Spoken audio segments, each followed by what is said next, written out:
Hey everyone, I'm Amy, welcome to Huntress. This video is part of the series on what's your caliber, and today I'll be talking to you about my .22 caliber semi-automatic rifle.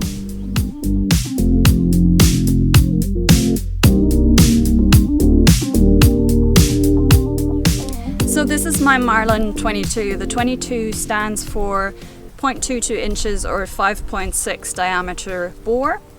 It is a rimfire rifle. Rimfire means that the ammunition that you load into it, let me see where I have one. The primer for that ammunition is in the bottom of the bullet and around the outside, whereas a center fire rifle would have the primer in the bottom of the bullet right in the center. So the rimfire ammunition can't be reloaded. That's the downside of it, but it's very cheap.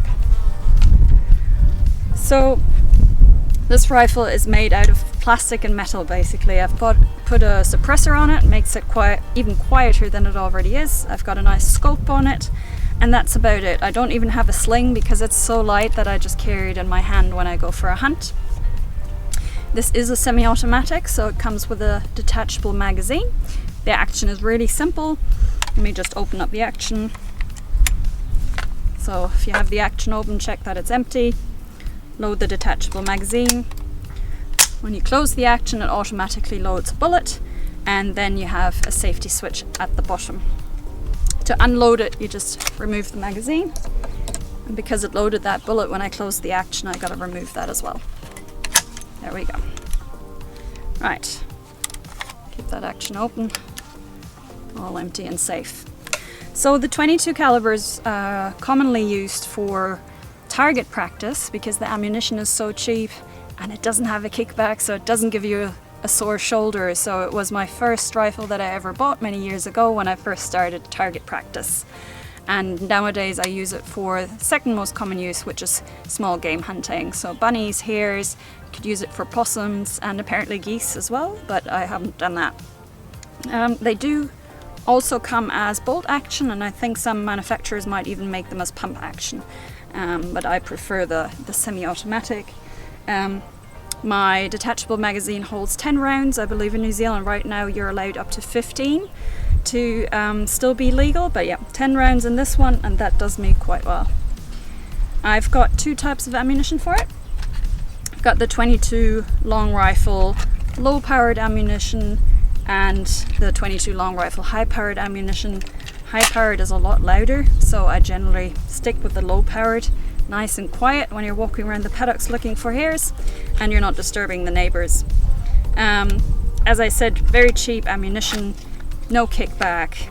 With the suppressor you barely hear a plop when you fire.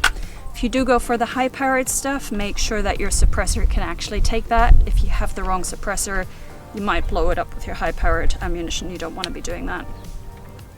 One thing to note about the .22s, if you take them into dock reserve, you do need a different type of permit than just your general hunting permit. I don't know I think it's called a small game or .22 rifle permit something. I'll look it up, I'll link it down below. They need that special permit for you to take a .22 into dock reserve, so do make sure you don't get caught out with a .22 in dock reserve without the right permit. Yeah, that's about it. So very handy little rifle, light, cheap, great for target practice, great for small game hunting, and a great starter to just get used to target practicing and handling a rifle safely before you move to anything bigger. I hope you found that informative. If you have a .22 with a different type of action, do let me know if you like it and why you prefer it to semi-automatic. I know that the downside of my semi-automatic is that with the low-powered ammunition, it often jams because it doesn't have the energy to cycle the action, so that's one downside of this, but I do have 10 rounds to go through, so that's what I prefer over the bolt action, but would love to hear from you why you prefer a different type of action. Thanks so much for watching.